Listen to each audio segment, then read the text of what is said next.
One of the first things I did when I went to the bill, because it's 1,000 pages long, is so let me start to drill down. And I just did a search for the words general aviation.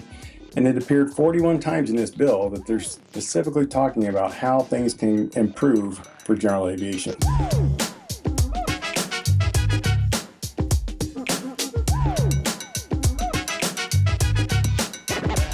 All right, welcome to this episode of Inside Aviation. I'm Ryan. I'm Kevin. Today we got an exciting guest joining us, Randy Bolinger, new editorial director at Flying Magazine. He's here to talk to us about the latest and greatest in the FAA Reauthorization Bill. Yeah. Yeah, it was great. It's part two technically of this. It's part two. Because we did Mark Phelps, pretty high level. We got granular here. Granular with GA when it comes to GA, air traffic control a little bit, about how Airlines for America was coming after GA for a sec.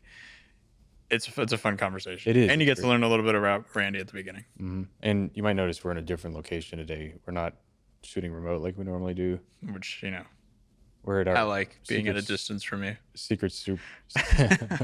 We're at our secret studio in Chattanooga, shooting some clips. So we hope you enjoy this conversation. Thanks for supporting us.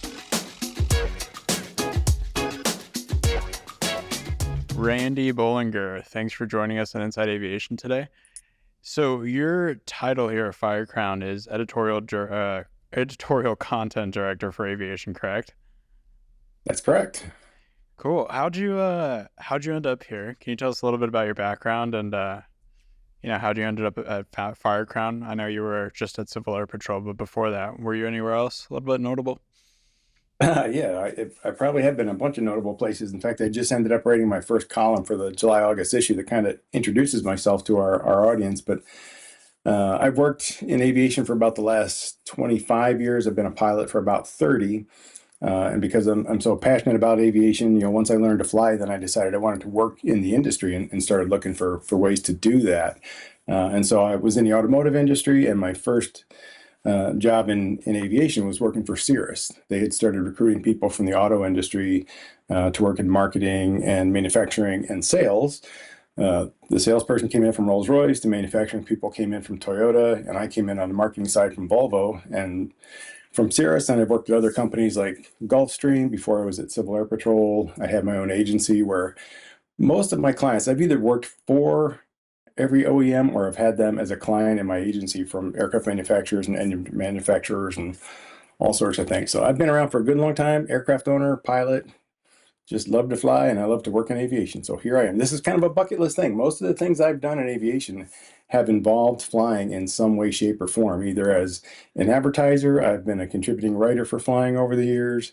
When I had my agency, I started Parade of Planes, which is an air show sales event for flying that's now the U.S. Expo's event. So lots of connections, lots of love. Happy to be here. I love it. Randy, quick, what is sort of a day in the life look like for you as the editorial director at Firecrown/Flying? Well, it's all sorts of things. It's customer engagement, right? So we get emails that come into our editorial inbox, and people are asking questions about articles. They have suggestions. They want to submit articles. We do a lot of story sort of concept development. We're looking at our editorial calendar, a month or so in advance, figuring out what we're going to write about. We try to always be relevant, try to provide the content that sort of educates, informs, and entertains our readers. So it's a lot of juggling different balls, working with different contributors, interacting with customers and readers. And so it's a lot of all the fun stuff about aviation. Love it. Randy, flying's been around for a while now. What vision do you have for it, as well as the other aviation brands in our portfolio? Well, it's a really interesting time to be at Firecrown, because some of these publications that were once competitors are now all in the same tent. And that's very exciting. And that's kind of what we like about the ultimate issue, right? It's a way to expose readers that are usually just interested in one aspect of aviation, give them exposure to different aspects of aviation. So it's a great way to sort of meld and merge content for aviation enthusiasts. My vision for flying is to provide the content that readers want. So we've been around for almost 100 years. In 1927, we started. So 2027 will be our 100th year. And over the years, Flying Magazine has evolved as aviation has evolved, right? Or has evolved.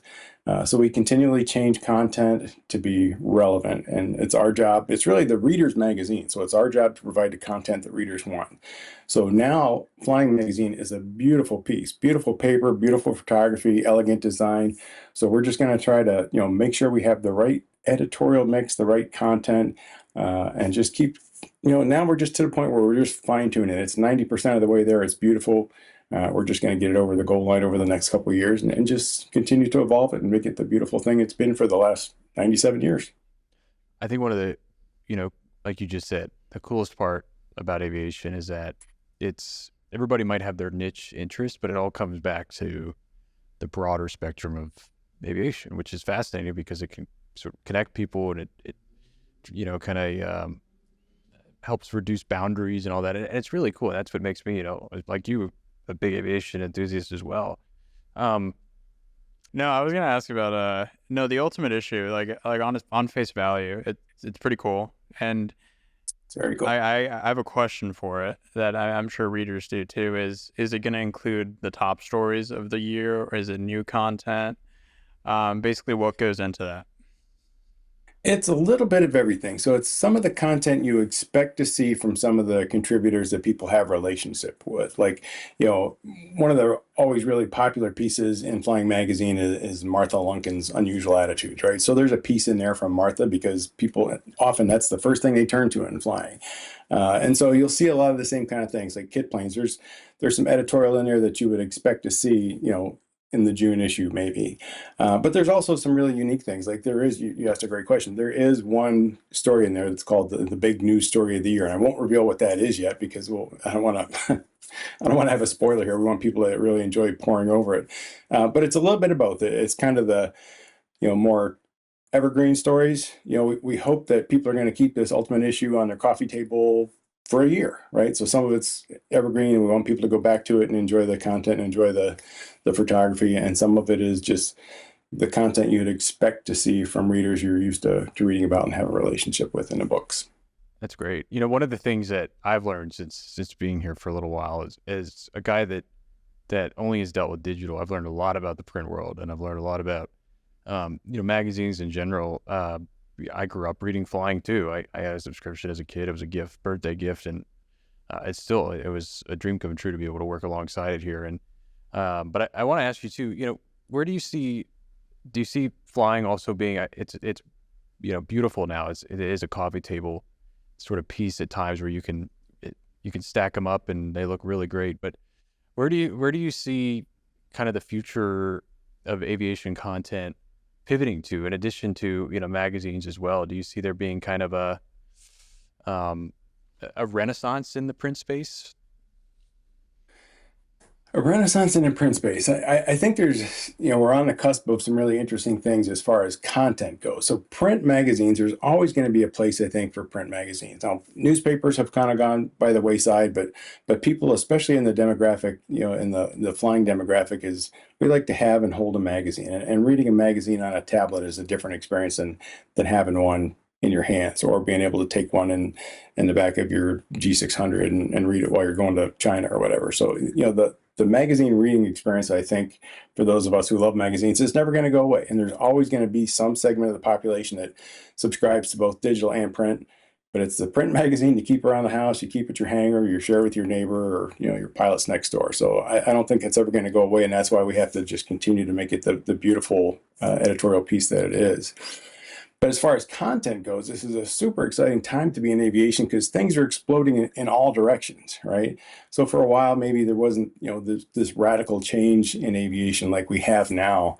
Think about the evolution that started when GPS came out and then glass cockpits. For the longest time, when I started flying, we were still, learned how to do NDB approaches and navigated primarily by VOR. And then GPS came out and we started going direct everywhere, right? And so technology started to change at this really rapid pace. When Cirrus started putting the Avidyne system and really introduced glass cockpits down to the piston level of general aviation, that kind of forced everybody else to come along and do really innovative things like that too. Well, now it's exponentially more exciting because we've got things going on at a rapid pace in all sectors of aviation, from unmanned aircraft systems all the way up to supersonic, right? And everything in between. So there's never going to be a lack of content. It changes fast, but you don't want to miss an issue because you might miss something really interesting. And that's really one of the things that's exciting about this reauthorization bill. There's something in there for every aspect of aviation, whether it's commercial, personal, drones, jets, helicopters, turbine. It's a really comprehensive bill, and that's what I really like about it, because there's something for everybody in this bill, and there's something for everybody in flying and in all of our publications. You just got to find what you love and dive in. I love that. I love that. And I think the perfect segue, almost like we kind of planned that, to talk a little bit about the FAA reauthorization. You know, we covered it with Mark Phelps from AvWeb a few episodes ago, but just wanted to kind of talk a little bit more and drill down into the GA space, because we all know that there's a lot of stuff in there that the airlines lobbied for and got. That's kept me busy at night. But I want to talk and learn more, like you do, about what GA stuff. And I don't know, Randy, what are some of the more striking parts of this new act that came out, came to light to you about GA? Yeah, and I haven't even gone through it as deeply as I'd like to. You know, 1,000 pages. There's a lot of individual sections in here that talk about very specific things. And I do want to give Congress a shout out on this. You know, this 118th Congress hasn't been able to cooperate and collaborate on much, really. There hasn't been a lot of lawmaking going on lately. This bill is so impressive because, you know, it doesn't have the crazy amendments like sometimes, you know, maybe across the aisle they'll say, well, we'll approve your bill, but, you know, we want this amendment. We want to be able to go 100 miles an hour on interstates that have 100 miles between exits, right? There's none of that crazy stuff in here. It's all aviation related, but it's so deep in so many different areas, you know, about commercial transportation. We've talked a lot about that. But the GA segment is really cool. And for the first time, it really calls out general aviation specific things. I mentioned the other day that one of the first things they did when I went to the bill, because it's 1,000 pages long, is, so let me start to drill down. And I just did a search for the words general aviation. And it appeared 41 times in this bill that they're specifically talking about how things can improve for general aviation. Now, before you get too excited, I also, for grins, did a search for the word wheelchair, which showed up 68 times. So maybe that's a sign of the time. You know, baby boomers using wheelchairs, I don't know, but there's a lot there too, right?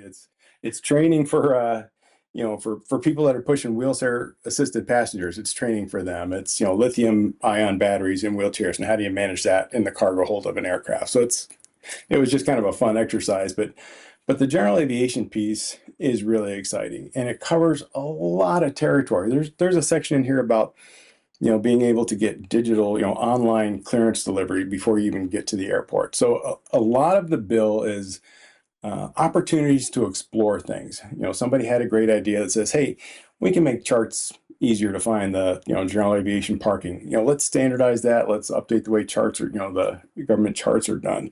The clearance delivery was probably somebody's idea. Solar powered taxiway lights, you know, they're going to look at that and make a recommendation. It's a great sustainability initiative. So there's so many different things in here that are so deep. You know, we can't cover it in the time we have, and I haven't even been through it in the depth I like, but airport improvements. You know, there's provision in here to talk about, and actually there's money set aside to do airport improvements, right? To fix runways, to extend runways, you know, to accommodate larger aircraft. You know, runways are a huge economic engine for communities. So if you make the runways longer and you get bigger, you know, business jets in there, what does that do for the community? Well, it generates revenue, it generates income, it creates jobs.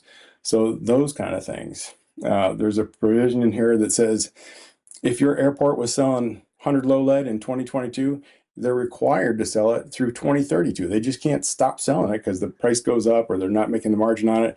They're required to sell it. You know, if they were doing it in 2022, they got to do it for 10 more years. So you've got that sort of confirmation and just peace of mind. We talked about a little bit about airport terminology on diagrams.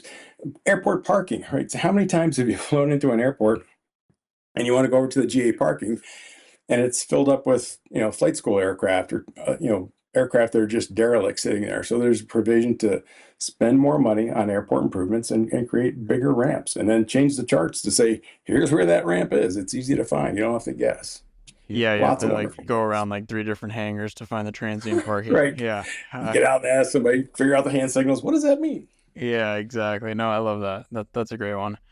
No, I think there's a lot. I think there were some changes to BasicMed that was expanded for aircraft up to 12.5 and 6 passengers, Yeah. and the Airmen's Medical Bill of Rights, which I think establishes a working group for mental health conditions and how they're going to approach that, which I didn't see a hmm date on that.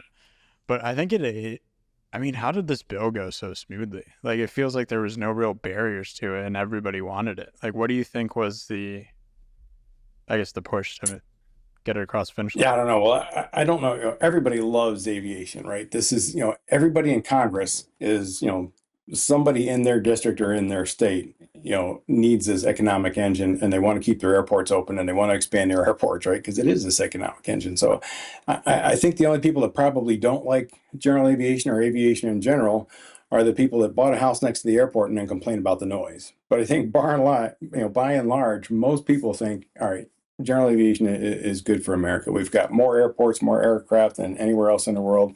We leverage this capability probably anywhere else in the world. It's so much easier to fly here than it is anywhere else in the world. What's not to love about aviation? So as a lawmaker, what can we do to build on this and to make it easier? And a lot of this bill is really just, the authorization to do studies, feasibility studies on all these things. Everything in this bill is not going to get done, but it draws a line in the sand and says, we need to look at, seat dimensions in commercial aircraft. They're getting ridiculously small, so we need to look at these things and give the administrator, present to the FAA and to the Transportation Committee, these are our recommendations, and then decide what to do with it. So this stuff's not all going to happen in the next 5 years. Things won't get done, but it's a good first step for a lot of these things that just need to be talked about as aviation and transportation evolves. Yeah, no, I agree. I think, especially when it comes to GA, I think we're in a weird golden age for GA, almost a renaissance. And in my opinion, it has a little bit to do with the advanced air mobility companies because they're starting to realize they're going to need Yes. places to land inside cities, and they're starting to align with, the goals of the GA industry and pilots. But do you have any insight into that, into those companies, or what they're moving toward? No, it's interesting. I read something in here just briefly about something about infrastructure for vertical takeoff. I don't know what infrastructure you need to go straight up, but those kind of things are in this bill. There's studies, right? So, um, but I think advanced air mobility and the unmanned aircraft systems, that's a great place where technology is expanding rapidly. And when these things go into production, we're going to need workforce development, right? And there's workforce development provisions in here as well. In fact, last year, I was out in Colorado Springs at the Space Symposium, and one of the panel discussions I sat in on, they were talking about STEM careers, right? Because everybody needs, science, technology, engineering, and math to build this high-tech stuff. But one of the things they said is, let's not put too much emphasis on STEM careers and forget about all the other careers, the skilled labor we need to manufacture these things, right? So there's jobs for everybody in aviation.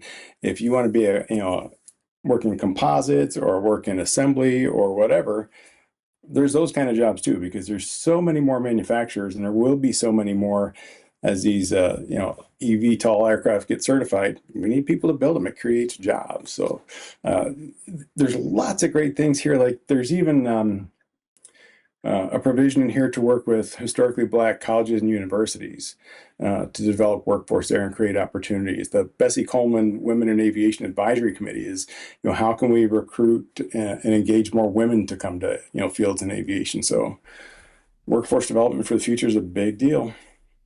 Yeah, I think there's one part of this bill that is very broad spectrum. In addition to the workforce development, which I guess it kind of goes hand in hand, but is the addition of the FAA now being able to hire more air traffic controllers. I think that's beneficial for every part of the industry, whether it's commercial or GA or I mean, soon, sort of this urban air mobility stuff.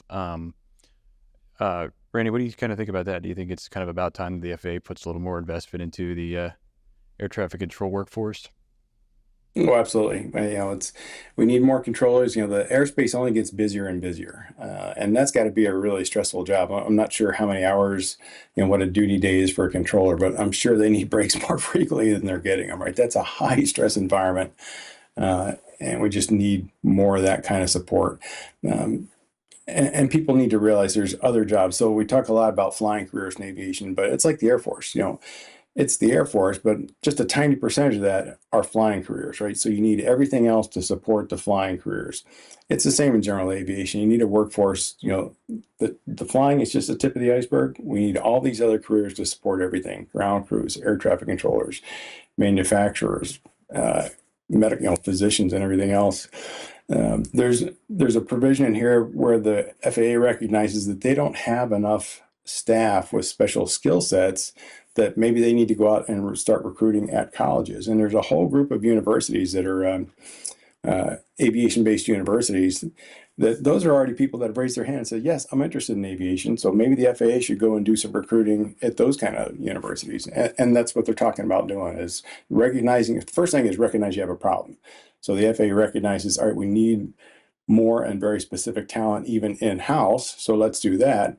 And oh, by the way, we probably need more air traffic controllers and more maintainers and everything else. So how can we develop that side of the workforce?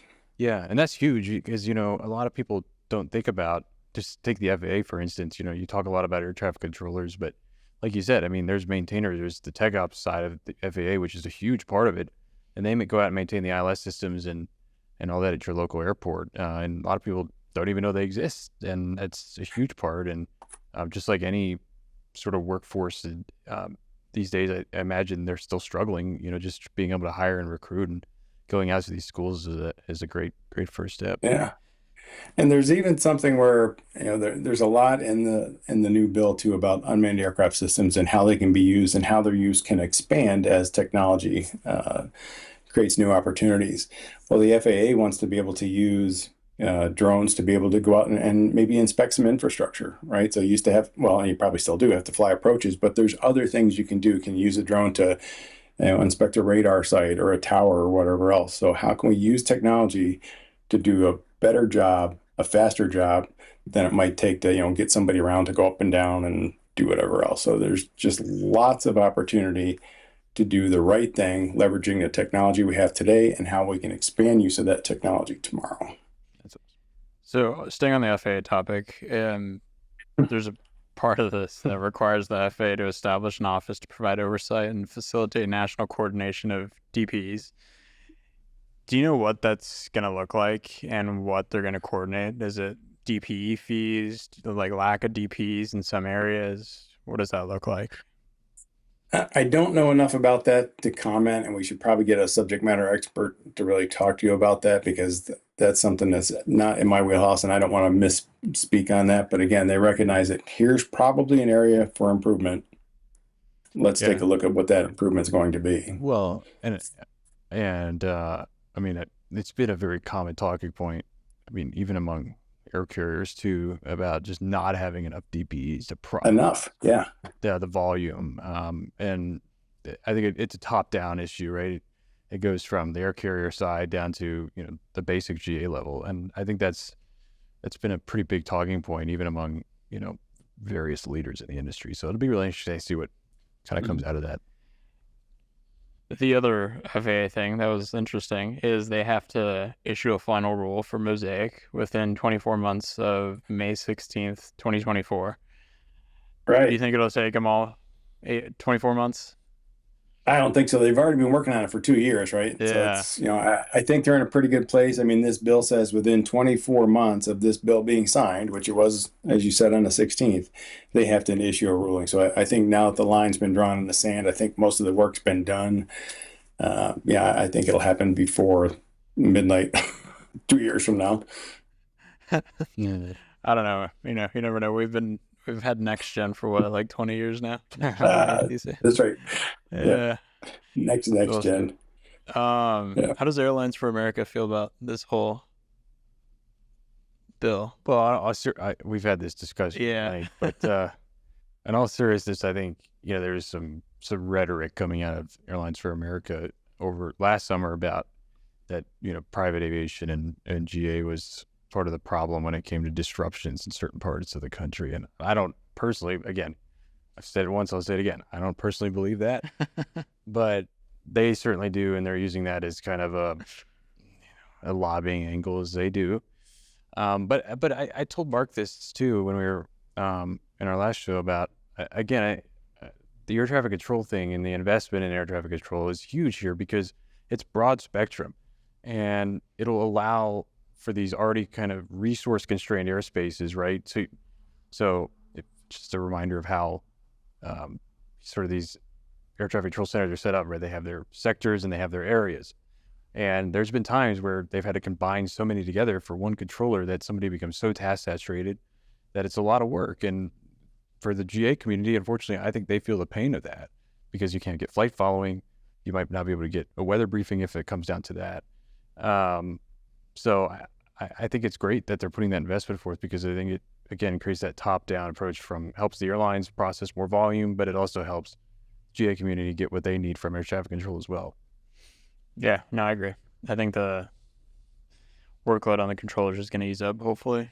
It'll make it safe for everybody. So it's safer, but it's also just, there's an efficiency Yeah. part of it too, and that's huge, right? Because, I mean, in my opinion, nobody should have to do that kind of work. I mean, No. it's like Randy said, it's a very stressful job. And when you're dealing with that much volume in a busy center space like New York Center, it's a lot of work.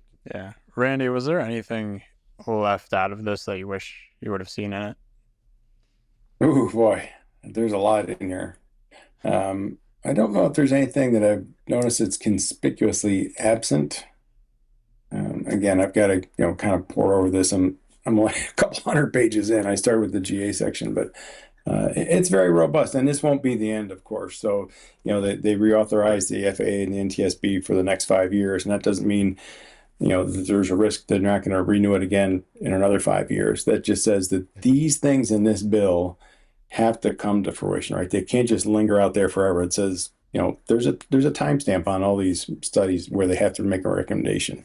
And what happens is some of the things that will come out of this might go into the next bill then as funded improvements or whatever else. So if there is anything missing, and I'm sure somebody could come up with some things that are missing, there's always going to be another opportunity in the next reauthorization bill. But this is a tremendous place to start. You'd be hard pressed, I think, to come up with something that's missing. But I put that challenge out there. Somebody's going to come up with something that's not in here. Oh, always. The next 10 years are for to figure that out. What about you, Kevin? What did you wish was in there? What do I wish was in there? Your Christmas wish list in May. Maybe it was in there. I haven't really checked in, but is there a process where avionics can go from uncertified to certified in a more efficient way? Because I feel like there's this whole world of avionics in the kit world that's doing some really cool stuff for single engine pistons that's not certified yet. One of them that did come out of that way is certified now is the G3X Touch. I always use that example. It's like an amazing piece of equipment. I don't know if that was in there, Randy, if you saw anything about that. I haven't seen anything about that yet, but that's a good point. It's one of the challenges with aviation is the cost and time it takes to certify anything, right? That's why there aren't more aircraft manufacturers. You can, however long you think it's going to take to certify an aircraft or a component, and however much money you think it's going to cost, you can probably double it or triple it, right? It's just an arduous, painful process. And a few years ago, they tried to streamline how the Part 25 certification process. Anything they can do, so the experimental community is a great testing ground that's where innovation comes from, right? Because you can do things there you can't do on certified aircraft. And so the faster we can take something that's proven. And of course, the certification process is very robust for a reason, right? Because there's tremendous risk and safety, risk to the manufacturer, safety to the consumer. So it's not something you just want to paper whip and, look at some of the things that might have happened at Boeing, right? With trying to, expedite the process or do some other things. So it's an important process, but there's always room for improvement. It's a government process, so there's got to be room for improvement. But again, some of that might just be capacity too, and there's a lot in this bill about just capacity building for the future. But that's a great point. Is how do we shorten that bridge from experimental to certified? Because there's some cool stuff in the experimental community. Yeah, that's awesome. You got anything, Ryan? Anything you wanted to see for the airlines? Yeah, well, I think in general, I mean, again, I think it goes back to FAA and air traffic control. And I don't know, I've read the bill, or it's not a bill anymore, but the act now. Read the text of it, and not all 1,068 pages, but the high points. And I don't know if this was included, but certainly the FAA probably could start looking at a bit more investment in the National Airspace System and the ATO, the Air Traffic Organization, in terms of not just workforce, but infrastructure as well, right? I mean, I don't know if you all have ever been into some of these air traffic control facilities, whether it's a TRACON or air traffic, an en route center, but they run on very old technology, sometimes 1960s, 70s technology that is definitely kind of getting up there in age. And some other countries, including Europe, have kind of jumped ahead in terms of what they've been able to do in their ATC system. So I'd really love to see more of that, and a little more investment also in capacity management. There's still a big problem here with edict times and sort of en route management when it comes to your hub airports. Yeah, it's when you taxi out of here and Chattanooga, and you got to wait 30 minutes wheels up time to get to Atlanta or Charlotte because of volume concerns. So I think a little more investment into that would have been good, but I think that'll kind of come with time, especially if they get the workforce in place. So yeah, the only thing I'm checking out from this, the NACA piece that they have is the staffing and the deployment of tower simulator systems at the Academy. Yeah, huge. Yeah, and expedited studies on remote towers. One of the things your favorite NTSB chair, Jennifer Hamady, number one fan, your number one fan, president, said in her at her testimony at Congress recently, which I thought was really interesting, about how as a new generation of people enter the aviation workforce, the younger sort of crowd isn't as they're gonna get death by PowerPoint. Yeah, they're not good at learning death by PowerPoint, and sometimes she said this, and I was like, "Whoa, okay." You gotta put a TikTok next to it. Yeah, TikTok next to it. No, but seriously, I think she says some of the biggest value they've seen it as an agency investigating incidents and accidents is whether or not there was sim training done. And obviously on the airline side, sim training is very customary, but there is the capability now to do this on ATC side, and I think it would be great to get a much more hands-on experience in a sim versus either by PowerPoint or OJT. It would be really interesting to see how they would do that and run really risky scenarios for them. They do. That's really cool. Yeah. I tried one time. And I was blown away. I was like, this feels like you're in a tower. We should go check it out. That'd be fun. It would be. Yeah, I mean, simulators are so realistic now that they'll make you sweat. They'll probably make you airsick. It's just it's pretty real, and that's a great way to simulate something that, like you're saying, is super high risk that you don't want to run into in reality. But you can test it and do it a couple times till you get it right, then you're comfortable with it. Or Randy, is there anything else in the bill you wanted to touch on to talk about? Let me just scroll through some notes here real quick. I think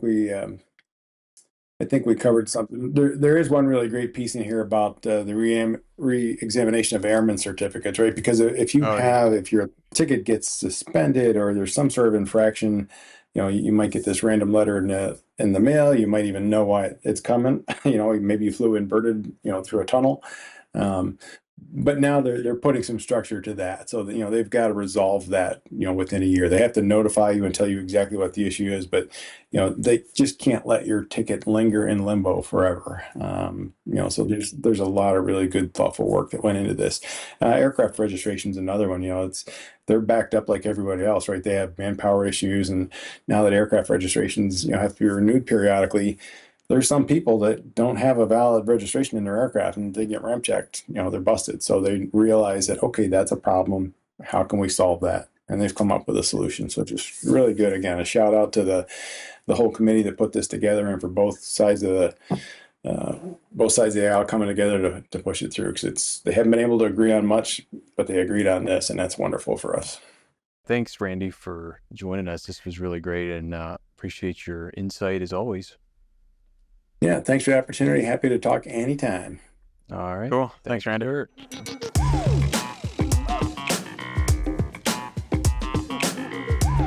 All right, that was a fun episode with Randy. Yeah. I mean, you guys should see the doc he sent us to prep for this. It was like this. He broke out everything that had general aviation mentioned in it from the bill. Maybe it'll be an article soon. I think you guys were talking about that. Yeah. Possibly. Really good piece and a really good overview of how this bill affects general aviation. But as always, comment, email us at Inside Aviation, firecrown.com. Yeah. If you have any questions, concerns, support us by subscribing to Plane Pilot Flying, Aviation Consumer, Aviation Safety, IFR Magazine, Kit Planes, our newsletters, AvWeb, all that. But we'll see you next time. Thanks for joining.